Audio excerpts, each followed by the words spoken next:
You know, for years, the right has been complaining about the culture. Andrew Breitbart used to say politics is downstream from culture, and that is absolutely true. Just about everything you see that's happening started 20 years ago with the culture. But now, Donald Trump, a figure created by the culture, is actually fighting a war for the culture, fighting back for the right in the culture, and the right has suddenly left the building. Conservative film critic Christian Toto of Hollywood in Toto will be here to discuss it all with me. But first, every now and again, I like to do my little part to bring our divided country together by building bridges between conservatives like myself and the communist jerkweeds on the other side. Today, in that spirit of bright goodwill, I'd like to examine some of the major issues from both political perspectives, the right and the one with all the knuckleheads. Let's start with healthcare reform. We on the right believe it's inherently dangerous to put government in control of healthcare. The tragic problems at the VA are proof. We think it violates the freedom of medical personnel to require them to work for government-determined wages. And we think it strips freedom-loving Americans of the right and responsibility to decide how to take care of themselves. On the left, they believe it was so sad when Jimmy Kimmel cried because he's so funny when he pretends to feud with Matt Damon, and Jimmy and Matt are so cool, and Donald Trump is so mean that we should just make everything free like they do in Scandinavia or someplace. So those are the healthcare arguments. But what about the issue of climate change? We on the right believe a conscious care for our environment needn't involve hysterical government overreach or business-killing regulations. Capitalist innovation and public education have made great strides in reducing harmful emissions, and there's no reason to socialize a major sector of the energy economy because a group of consistently unreliable computer models predict disaster and a left-wing media spreads panic in order to allow the government to seize even more power. On the left, they believe that 97% of someone or other says that Al Gore is right and the world is going to end 3 years ago. And even if the Paris Accord does nothing, it shows how virtuous we are, so yay Obama, and anyone who doesn't believe that started the Holocaust. So that's climate change. On the subject of free speech, the right believes free speech is the central pillar of liberty and must be protected even at the cost of hearing things we don't like. The left believes shut up, shut up, shut up, and puts its fingers in its ears and whistles Dixie, and then says Dixie is racist, and then hits you with a stick. So I think we're beginning to see that when we compare right-wing arguments to left-wing arguments, it helps to unite us all in ridiculing left-wing arguments. And isn't that what America is all about? God, I hope so. Trigger warning, I'm Andrew Klavan, and this is The Andrew Klavan Show. I feel hunky-dunky, life is tickety-boo. Birds are winging, also singing hunky-dunky-doo. Ship-shaped, ipsy-topsy, the world is zippity-zing. It's a wonderful day, hurrah, hooray! It makes me want to sing. Oh, hurrah, hooray! Oh, hooray, hurrah! Stop the hammering! I'm sorry. We get a little excited here. We have to calm down. We need a little, some of that single nostril breathing, I think. But you know, you do hold, and you breathe through one, and you hold it, and then you exhale through the other, and you keep going. I'm so glad we're calmer now because we have the mailbag coming. So I know that gets everybody excited, and we have to, kind of do a little bit of that. Maybe that's cocaine. I'm not sure. I'm not sure what it is. But the mailbag tomorrow. Get your mailbag questions in. You cannot be in the mailbag if you don't subscribe to the Daily Wire. It's lousy $10 a month. We answer all your questions, religious questions, personal questions, political questions, and the answers are guaranteed 100% correct and will change your life every now and again for the better. So pay up your lousy $10. You can watch the entire show at the Daily Wire site, and if you subscribe for a year, it's only a lousy $100. You get the Leftist Tears tumbler. I know. Plus, Lindsay is here. Do we have a camera that we can put on Lindsay? It's like the best looking. No, come on over, Lindsay. Lindsay and company. Lindsay now has company that she's carrying around. Oh yeah, I am totally. Little Daily Wire subscriber in the making. And maybe you can come in live tomorrow for the mailbag. You can do the woohoo live. All right. So, and Christian Toto, as I said, from Hollywood and Toto, is going to be here to talk about boycotting things and whether that is effective. You know, the important thing in life, I just want to say this, it will give you a little wisdom before we even get to the mailbag. The important thing in life is not whether you're happy or smiling. It's whether when you smile, your smile is bright. Because we're shallow. That's why we don't care about whether you're happy. You just have to look good. But seriously, it is not fun. And I know this. It is not fun when your teeth get stained up. And especially, you know, you drink coffee, we smoke a little cigars, drink a little red wine. Suddenly you look like something out of, you know, like a horror show. I don't know why this is, but I know this is true. My dentist's cleaning person, the person who cleans my teeth, told me this. Electric toothbrushes are the answer. I went and I asked her, and she said, get an electric toothbrush. I did, and it cleared the problem up.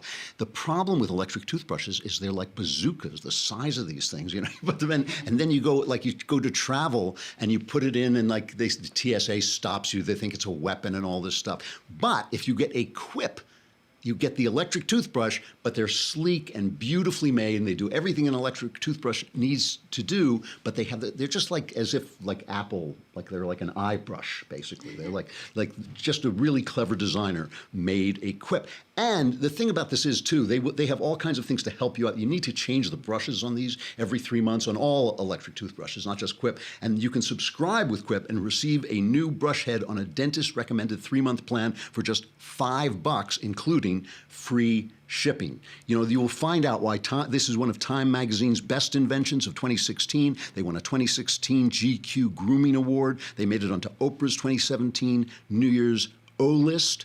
And these toothbrushes start at just $25. Right now, go to getquip.com/Klavan to get your first refill pack free with a Quip electric toothbrush. How do you spell Klavan? You know, I'm so happy you asked me that question because, you know, I didn't think about it.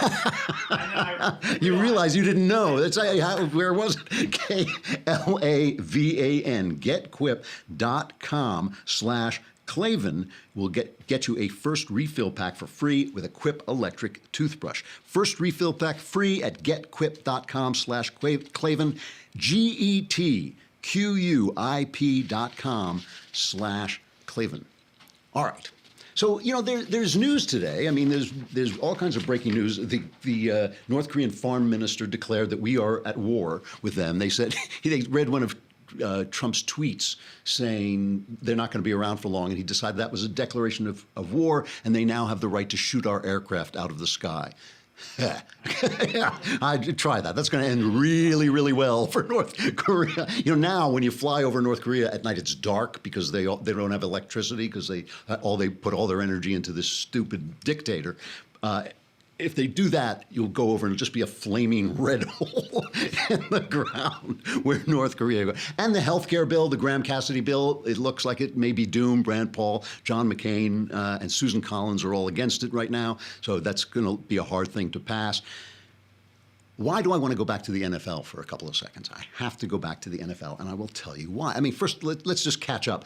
The NFL controversy kind of extended a little bit. There was Monday Night Football, which I didn't watch because these creeps keep disrespecting the flag. But the Dallas Cowboys came out, and they knelt before the national anthem, and the audience booed, and then they stood up for the national anthem, which, fine. I'm fine with that. You know, in other words, they were saying we are a team, we're unified together, but we respect the flag. Fine. It's all a little complex at this point, but it's fine.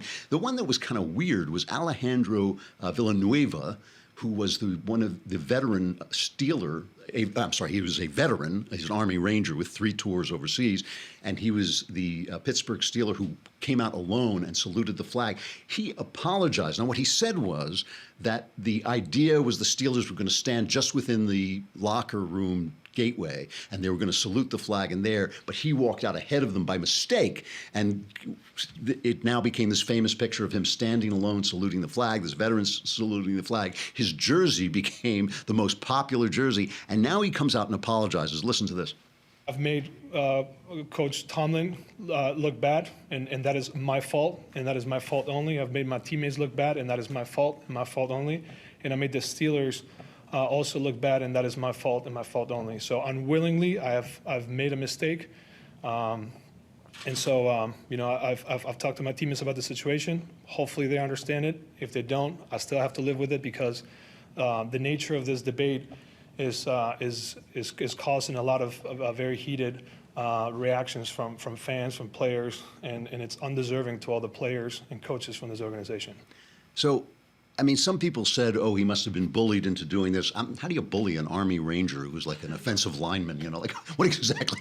What's the technique there? No, I think he felt like probably he's telling the truth. Probably he didn't mean it to come out like that. But the very fact that it made them look bad should tell them something. The very fact that he made them look bad by standing there, even if he did it accidentally, should tell them something. Well, obviously, the left knows they have been caught with their foot in the ringer here because Trump does this over and over again. He takes a popular opinion. He says he pronounces it, he speaks for it in the most garish, violent way possible. The left overreacts and they wind up supporting Kim Jong-un and dissing the flag, and they know they got caught. So now they're going to the race card.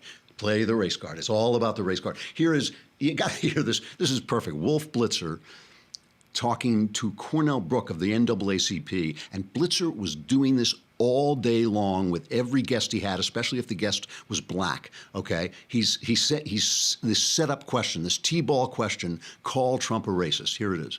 This morning, the president tweeted this, and I'll put it up on the screen. The issue of kneeling has nothing to do with race. It is about respect for our country, flag, and national anthem. NFL must respect this. What's your response to that, Cornell? Unfortunately, it pains me to say this, that the president's tweets and comments had nothing to do with the flag and everything to do with race. When the president refers to Colin Kaepernick in Alabama as a son of the B word, it is racial code for the N word across America and in Alabama. And this, I just played this as a sample. This is all over the news. It's all about race. And this is what the left does. It's always about race. And now they put this in their backpack and they carry it around. So anytime they mention Donald Trump, it's going to be about race. Hillary Clinton tied it, and she was not alone in doing this. She tied it to the Charlottesville thing. Well, listen to what she says. All untrue. He attacks black athletes, as he did, starting with his rally in Alabama, continued on Twitter. And he attacks them for protesting peacefully for equality, for standing up for what they believe.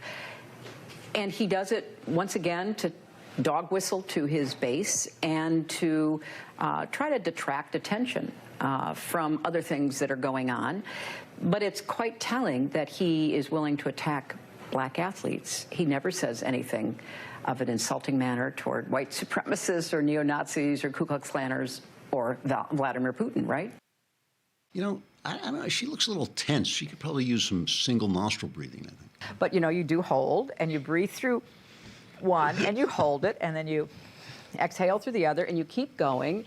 You know, she's like a convict. You know, guards say about convicts, how do you know when a convict is lying? His mouth is moving. That's like all this stuff. You know, he never attacks, Trump never attacks white supremacy. He does again and again and again. He never said there were good people among the white supremacists and all this stuff. The point I'm making here is the left knows this matters. The left knows this is where American culture is fought. It is fought on reality TV. It's fought on television. It's fought in the movies. It's fought in sports. This is the culture. Now, here's the thing. I've been fighting this fight now, I don't know, it's got to be 15 years when I suddenly noticed that the culture was where all this stuff takes place. And I would go and make speeches, and I used to describe it. I used to say it was like telling my wife that when you buy something on sale, it still costs money. And when you say that to my wife, she looks at you like, you're a cute guy, and I know something is coming out of your mouth, but I have got no idea what you're talking about. That's when you talk to conservatives about the culture. That's what it's like. I come on and I make jokes and I do an opening routine. Sometimes you go on Facebook, the comments are coming in. Why is he making jokes? Why is he making jokes? Things are serious. Why isn't he, and then they think like, well, why don't we have a daily show? Why isn't there a conservative? That's why. That's why. You're not laughing. That is why. And they say, like, why is there sex and violence in TV, in movies? Because movies and TV are about sex and violence. That's what stories are about. Watch the operas. Watch Shakespeare. That's what it's about. You're not going to win any points. I got nothing against, like, happy-go-lucky Christian films, although they seem to me to have nothing to do with Christianity. But that's fine. You want to make those movies, go ahead. But, the culture is violent. The culture, art is violent from the Iliad on. It's violent. It's sexy. It's got all this stuff. If you're going to talk to people in the words in terms of culture, you got to talk to them like that. And this is the thing. You know, I remember I was honored to be invited to one of Laura Bush's book things, right? And I got up and gave a reading in a big tent, and you're on the Washington Mall, and I got up and gave a reading for my book, Empire of Lies, which has basically turned me from a guy who got got reviewed in like 300 venues to a guy who got reviewed in one venue. You know, the minute I wrote this book, I knew, boy, oh boy, I'm gonna take a hit for this because it has a conservative hero, a conservative Christian hero, an openly conservative, politically conservative Christian hero. So I just read some of the book. And afterwards they had questions, and the first question I got was, how does it feel when you have to embody a character like this? What, you know, is it awful? You know, does it feel? And I said, I love the guy. I love the guy. And the woman looked at me like she had no idea what I was talking about. I went and saw this picture over the weekend, Logan Lucky, and it's just a heist movie featuring hillbillies, and by Steven Soderbergh, who made the Ocean's 11 story. And he said, you know, he read Hillbilly Elegy, a really good book about hillbillies and all this stuff.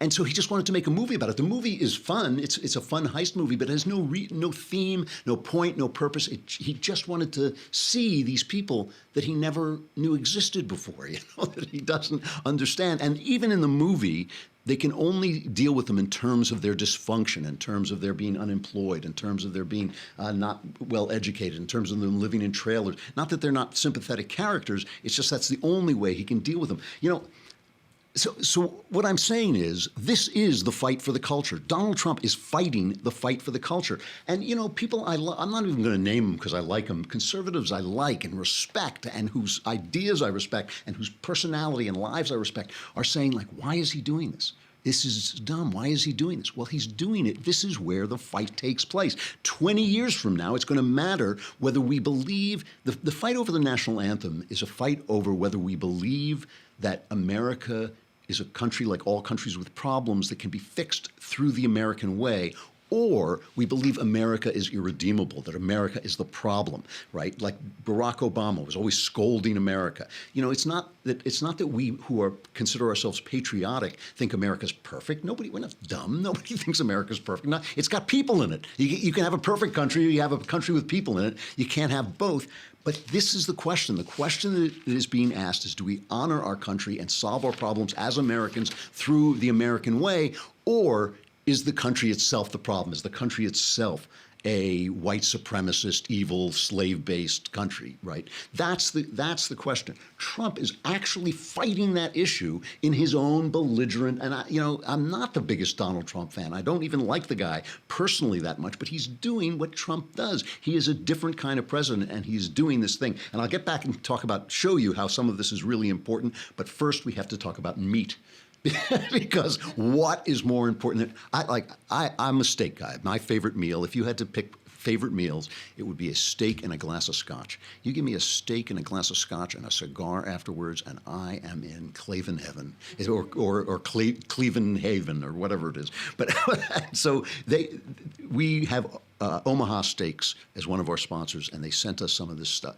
It is unbelievable. These meats are unbelievable. And now they have a one-of-a-kind gift for food lovers, even if you give it to yourself. It's $499, but it is huge. You get tons of gourmet Omaha steaks and meats, plus a Weber kettle grill and accessories. Everything is delivered. Everything is guaranteed. I'm telling you, this meat is different. It is. I don't know what it is. Probably like Happy Cows or something like this, but whatever it is, it really does taste terrific. We've been grilling it all summer, and it's really good.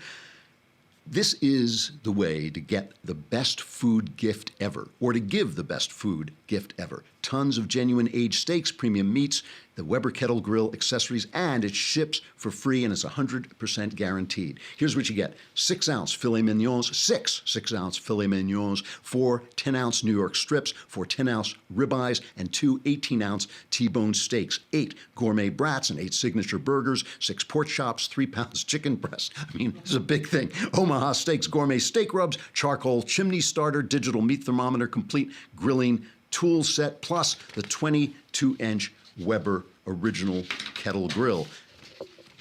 I'm going to find out how I can get you this because there also is a smoking experience and a sous vide experience available online now. For my listeners, this new package delivers for only $499. Go to omahasteaks.com, type in Andrew in the search bar, and choose your ultimate Omaha Steaks experience. Again, visit omahasteaks.com and enter code Andrew in the search bar to get this one-of-a-kind experience today. That is a lot of meat. That is plenty meat.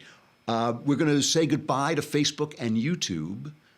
Mailbag is tomorrow, so this would be a perfect time to come over to thedailywire.com and subscribe, whereupon you can watch the rest of the show right there. You can watch the whole thing right on thedailywire.com for only a lousy $10 a month, plus all your questions answered, all your problems solved. I mean, pretty cheap.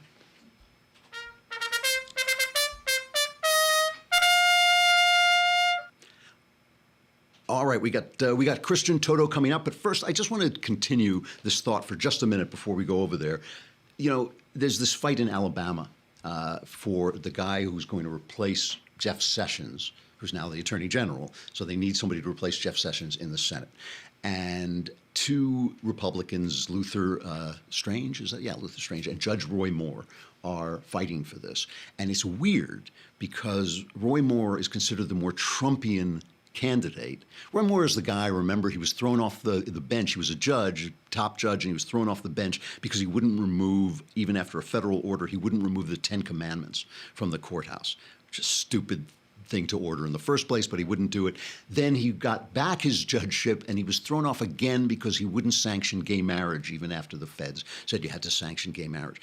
So the weird thing about this is Trump is supporting the guy he calls Big Luther because Luther Strange, who is the Mitch McConnell candidate, he's kind of the establishment candidate. All the old Trumpians like Steve Bannon are down there fighting for Roy Moore. They're fighting for him because they think he is the insurgent. So the vote is going on today. And then the question is, of course, if Roy Moore gets it, because Roy Moore is ahead in the polls, will he beat the Democrat, Doug Jones? And there's all kinds of local stuff here because Luther Strange was investigating. He was the, I can't remember, the Attorney General. He was investigating the governor. The governor had this big scandal because he had an affair and he started doing favors for his mistress and all this stuff. And so he was on Scandal Watch, and he appointed the guy who was investigating him to the Senate to fill in Jeff Sessions. So he's kind of tainted. So that may be skewing this as well. But I just want to play you a couple of cuts of this guy, Roy Moore, because you do not hear people like this in the mainstream at all. This is Judge Roy Moore, cut number 8, talking at a rally yesterday before the vote today. We've forgotten the gracious hand which preserved us in peace and multiplied, enriched, and strengthened us, and vainly imagined in the deceitfulness of our own hearts that all of these blessings were produced by some superior wisdom and virtue of our own. Intoxicated with unbroken success, we've become too self-sufficient to feel the necessity of redeeming and preserving grace, too proud to pray to the God who made us. We've got to go back to God. We've got to go back to a moral base. Now, you don't hear that kind of speech in Washington, D.C. You don't hear it on the mainstream media. It's the thing that gets made fun of in the movies. That guy, if this guy's a character in the movies, he makes fun of it. And you want to see something that really had the liberals' hair on fire. He then goes on to talk about the fact that he was accused of not supporting the Second Amendment. Watch this. If you're watching, you got to see this. If you don't, I'll describe it afterwards. It's been very hard for my wife and myself to wither 2, nearly 3 months of negative ads that we couldn't answer with money because we didn't have it. Ads that were completely false. That I don't believe in the Second Amendment. I believe in the Second Amendment. He pulls a handgun out of his pocket. He's giving a politician giving a speech for the Senate. I mean, there's something so American about that. You know, you can see that happening like in 1872. You know, it's like just a terrific moment. All I'm saying here is these people, the people he's speaking to, are forgotten. They're forgotten on the East Coast. They're forgotten in the movies. They're forgotten on TV. There's no comedian on TV speaking to them. They're forgotten in the sport. When the guy goes out and disses the flag, what do you think those people are thinking about him? They are forgotten, and we don't speak for them. The intellectual right doesn't speak for him. The right who is so horrified by Donald Trump. And listen, I'm part of that. I am part of that group. I look at Donald Trump and there's something about him that goes up my spine. He's boorish, he's bullying and all this stuff. But he is speaking for those people, and those people are part of our base and part of our movement, and they deserve a piece of the culture, and he is giving it to them, and I just think that matters. Let's bring on Christian Toto and talk about this more. Christian Toto is a friend. He's an award-winning journalist, film critic, and podcaster. He's the founder of HollywoodInToto.com, one of the only places where you can read about the movies from a right-wing perspective from a guy who actually knows something about the movies. I mean, right-wingers are always writing about the movies, but they don't really know anything about the movies. You can find him on Twitter at HollywoodInToto, T-O-T-O, at HollywoodInToto. How you doing, Christian? It's good to see you. I'm great. Good to see you. I want to have some of those steaks if you can. I know. They're so good. They're so... You wrote a piece recently in which that actually had me in it, where you asked about boycotting, whether it's right to boycott films. Let's begin. Why did you write the piece? What brought that into your mind at the time? It was before Trump talked about boycotting the NFL. Yeah, it's something that I never would have imagined writing 2 years ago or maybe even 1 year ago. But I feel like the landscape is changing and shifting. And I think that for years, Hollywood conservatives have been basically fighting like the Marquis of Queensberry rules, where we're all kind of doing this and following the rules and doing what we're supposed to do. And the other side is slinging mud and kicking our shins and rabbit punching us. And I get the sense that people are just fed up. Kurt Schlichter is a guy on Twitter who's often just really aggressive and hardcore. And I think in the past, I would say, oh, tone it down, Kurt. You're a great guy. I love you. Now I'm almost cheering him on when he kind of goes on his diatribes. And I just think that we can't keep playing the same way we've been on the right. And so I wanted to reach out to a bunch of prominent people like yourself to find out what they're thinking. And I got a variety of responses. But again, I don't think those responses would be the same as maybe a year ago. I think people understand there's something significant going on in the culture. And the same old is not working. It's not changing things. It's not helping our cause. And that's why I wanted to investigate. I mean, when I read the piece, I'm in it and Ben Shapiro's in it. I think Kurt is in it too. And we all have, I think, this reluctance. I know I do. I mean, I'm a political person, but I'm also a novelist. I've written films. Most of my novels are, I won't call them apolitical, but they're thriller novels. They're meant to be entertaining and, gripping and all this stuff. And I would hate to have, I have been hate bombed by people where they put bad reviews up for you on Amazon and all this stuff. And it does seem unfair to me. And I'd hate to respond to them this way.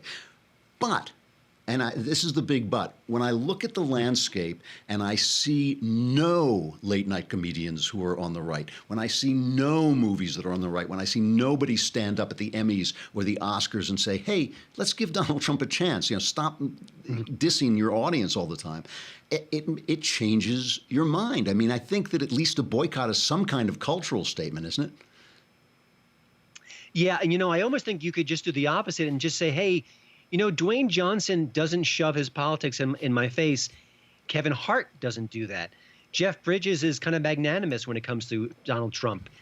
Maybe I support maybe it's sort of a reverse move where you put more attention, more dollars into their coffers and say, hey, I like them. I like their approach. I'm going to do it. Because I think what we've seen over the weekend with the NFL is we're exhausted, where everything is political, where we have no escape. There is no more way to kind of just check out and put the politics aside and say, hey, I want to watch a football game. I want to watch the X-Files. But now I've got David Duchovny on a knee sharing a video, a picture of that on Instagram and social media. I'm exhausted. My fellow conservatives are exhausted. We need a break. And the fact that all the powers that be don't realize that, it staggers me. Well, I think it's indicative of two different attitudes. The right feels that the arts, sports, and the culture should be somehow above politics at some level. But the left feels like, no, no, no. You know, every minute of every day, you need to be reminded that America is racist, you're a racist, you're a homophobic, every day. I mean, I started to watch Stephen King, and I'm a big King fan. I started to watch Stephen King's The Mist, and in the first 5 minutes, there were like 3 lectures on tolerance toward transgender, gay people. And by the way, I feel quite very tolerant toward gay people, certainly. And, I'm not opposed to people being transgender. I just don't want to be lectured. I just want to see a monster in the mist kill somebody, So it's like you say we are weary of it, but they never stop. No, and a lecture is the opposite of entertainment. That's right. It takes you out of the situation, it puts you in a different place, and it's not storytelling. I mean, at the core of it, I always refer to George A. Romero from Dawn of the Dead. He wanted to comment about consumerism, and he's got zombies lurking in a mall. And there wasn't a speech, it was a visual, and you could take away, oh, look, there's zombies in the mall, or think, boy, that's just like my uncle and aunt when they're kind of, walking through the mall looking for something to buy, bored. I mean, it let the viewer make the interpretation where they can sort of dictate how they wanted to appreciate it. And it works on multiple levels. And I think that's smart. And I have no problem with that. And I have no problem with an actor saying, I want to vote for Hillary or Obama. It's the lecture, it's the condescension, and it's the hate. And we're seeing a lot of hate right now. No question. Did you see Logan Lucky? I did. I was amused by it. I think I expected more, given the cast and given the talent behind the scenes. Soderbergh basically said that he just suddenly realized that these people exist, and he basically, remade Ocean's 11 with them in it, with hillbillies in it.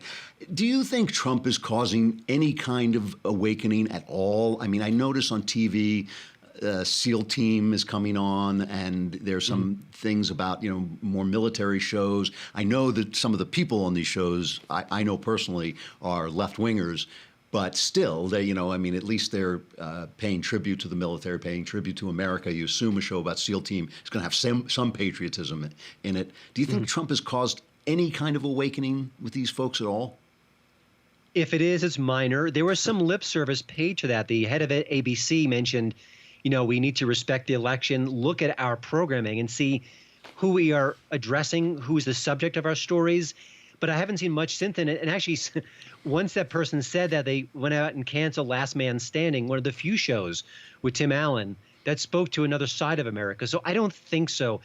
I think the hatred is all-consuming, and where you've got people who are genuinely talented and who could do the right thing, or at least tell stories that are more inclusive, they're shutting down. The tantrum we're seeing from Hollywood has not abated. In fact, it may be getting stronger. So, yeah, I think that was a great opportunity to say, hey, let us reevaluate. Let us look at our programming and ourselves and the stories we're telling. And, I don't think that Logan Lucky is a good film or a great film, but at least he had that wherewithal to say, there are more people that are unlike me out there. I'm going to address them. I'm going to treat them with a modicum of respect, and I'm going to branch out my storytelling. And so, A for effort, even if the movie's not a classic. Yeah, and I could hear I could hear liberals on podcasts kind of saying, why did he make this? Why are these people there? Why? And it has NASCAR in it and all these things. And I thought a NASCAR fan could go to this movie and enjoy people that he maybe, who maybe live around him, watch them kind of rip off the man. It's kind of fun in some way. I always feel that conservatives are in this defensive posture with the culture. They make the movies. The left makes the movies. The left makes the TV shows. The left writes the novels and publishes the novels. We criticize. We say, oh, that's not good. How do you feel? I mean, I have ideas on this myself, but how do you feel we can start to make a contribution besides attacking and boycotting them? Well, I think we do it in part on social media because it takes regular citizens to fight back and to expose the hypocrisy and lies. And I think that that's done. I mean, I give my fellow conservatives a lot of credit. I think what they do on social media is outstanding. And I think it holds people to account for what they say. But we're still, I mean, you and I had this conversation every year or two. Yeah. We're still not seeing the influx of programming, the content. And, you know, the bar for programming is so low now where you can have a YouTube channel. You can have a small indie film made for $500,000. I mean, I think that's where we have to kind of start making inroads. You know, it's not going to be a $100 million big budget film. We don't have that capacity yet, but we do have the capacity to make smaller films, to make documentaries, and work our way into the space. And I think that's the steps that need to be taken.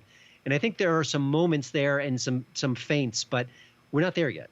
Yeah, it's really, I mean, when I see the reaction to Trump on the football thing and the right saying, why is he doing this? Why, you know, I feel like the Joker in Batman. Why so serious? You know, this is where this is the field of play. This is where the culture takes place.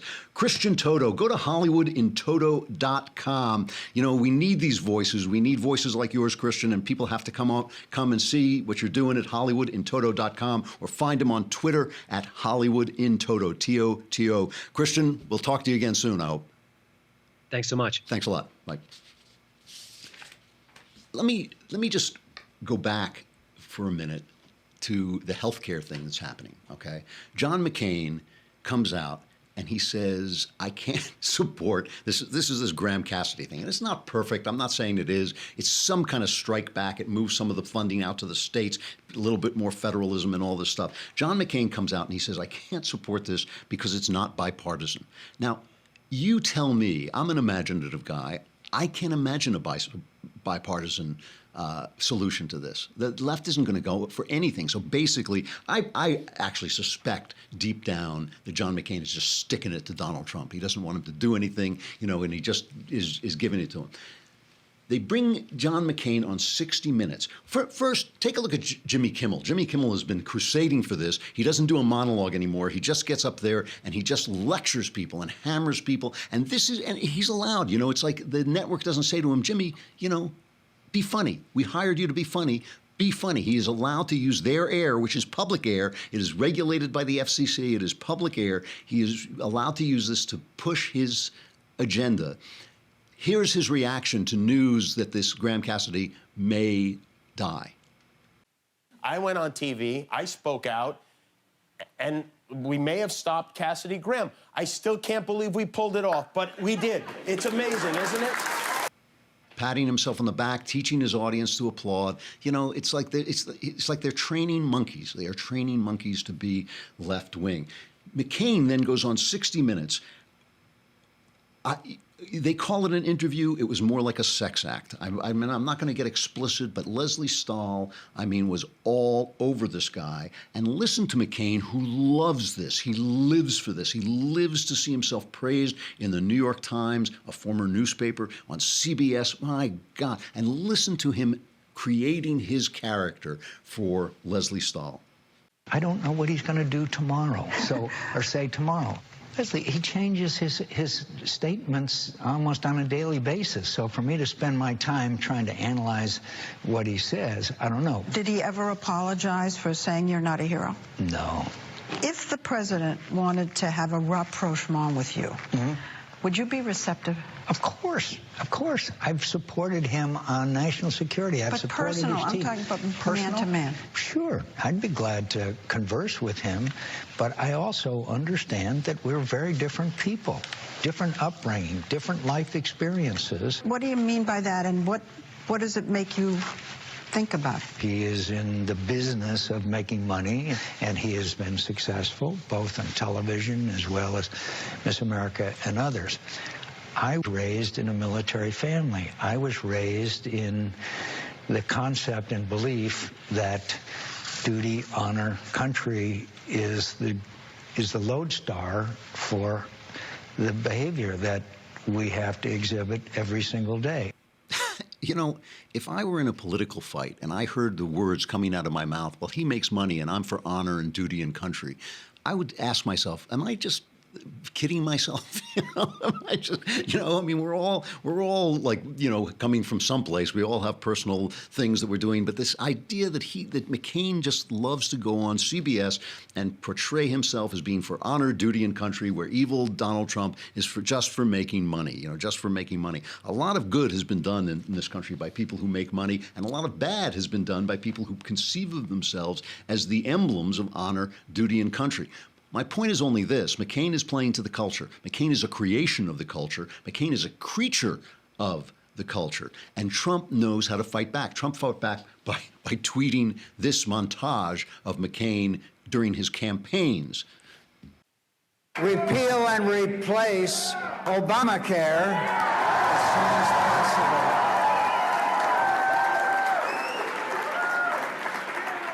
And repeal and replace Obamacare.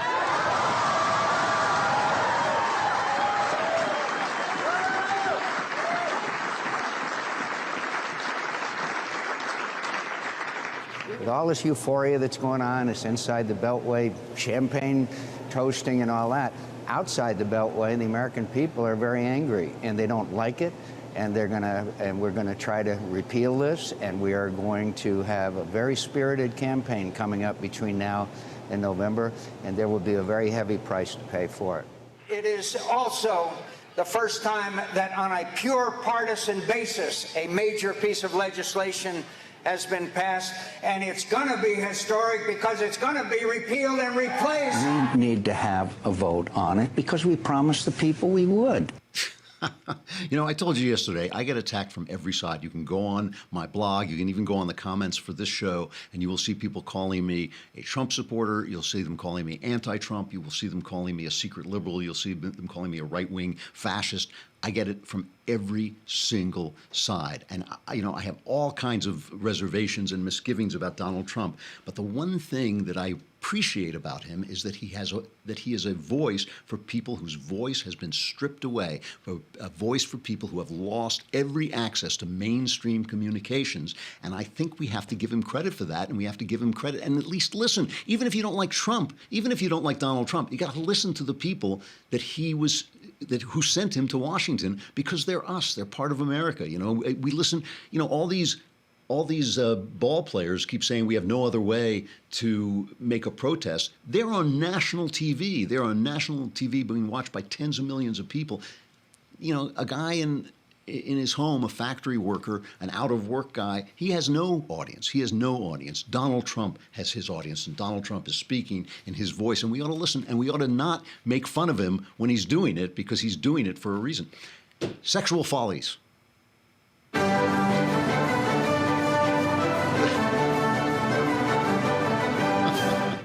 I just love the thing where she falls off the end. All right.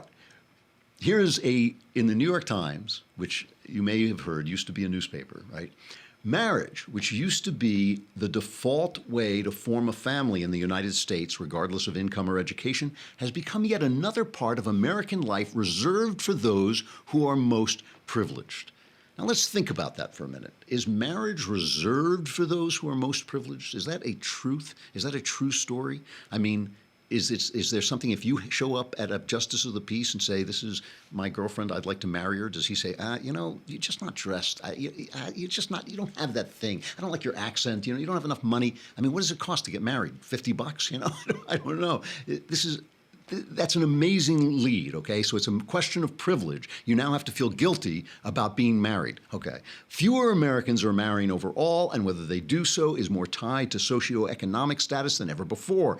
In recent years, marriage has sharply declined among people without college degrees, while staying steady among college graduates with higher incomes. This is just reaching the New York Times. We all knew this before, but it is just reaching them. Currently, 26% of poor adults, 39% of working class adults, and 56% of middle and upper class adults ages 18 to 55 are married, according to a research brief published from two think tanks, the American Enterprise Institute and Opportunity America. When thinking about how to make families more stable, in other words, after the 60s, what happened was after the 60s, we were told, marriage was no good, the family was no good, the suburbs were no good, America was no good, and all this stuff. as always with these elite things, these come from the top. They come from the people who were raised in suburbs, were raised by nice families and all this, and they rebel and they make these speeches and the press picks it up, and the poor follow them. The poor follow this advice and get screwed, and the rich say, you know what, that wasn't such a good idea, and they start to get married again. The rich go to church. The rich work hard. The rich know not to have babies out of wedlock because they are the leaders, they're the thought leaders, but they don't go back and say to the poor, oops, oops, we made a mistake. Now our television shows are going to tell you that it's good to be married. Now our TV shows and our spokesmen and our movie stars are going to stop getting divorced 6 times. They're going to start to tell you that it's a good thing to be married. They don't correct their errors. The article goes on. When thinking about how to make families more stable, researchers debate whether the decline in marriage is an economic issue or a cultural one. Those on the left usually say it's economic and could be reversed if there were more and better jobs for men without college degrees. Those on the right are more likely to say it's because of a deterioration of cultural values. Well, I've talked about this before, that some of this is in fact economic, but these guys don't want to admit the cultural side of it because they did it. They're guilty. It's like it's not the fault of the right that the economy sometimes goes bad. It is the fault of the left that the culture has gone bad. I mean, there were stories. I just clipped one out, 2011, I think this is, from the New York Times. Former newspaper, right? Men Who Needs Them. Men Who Needs Them. The term mammal is based on an objective analysis of shared traits. The genus name for human beings, Homo, reflects an 18th century masculine bias in science. That bias, however, is becoming harder to sustain as men become less relevant to both reproduction and parenting. Good thinking, New York Times. This is 60 years of men being run down, 60 years of marriage being run down, 60 years of women being told they don't have to know how to make a home, they don't have to know how to cook, they don't have to bring anything to the marriage. All they bring to the marriage is privilege. All the man brings is responsibility. It's funny. Why aren't people getting married? Why aren't people getting married? That would be another interesting thing to see how many of the upper class women are actually staying home and taking care of their children, which at least makes them valuable to the husband because it means he can go out and provide for them. Sexual follies. Play that thing again. I got to end at least with a laugh.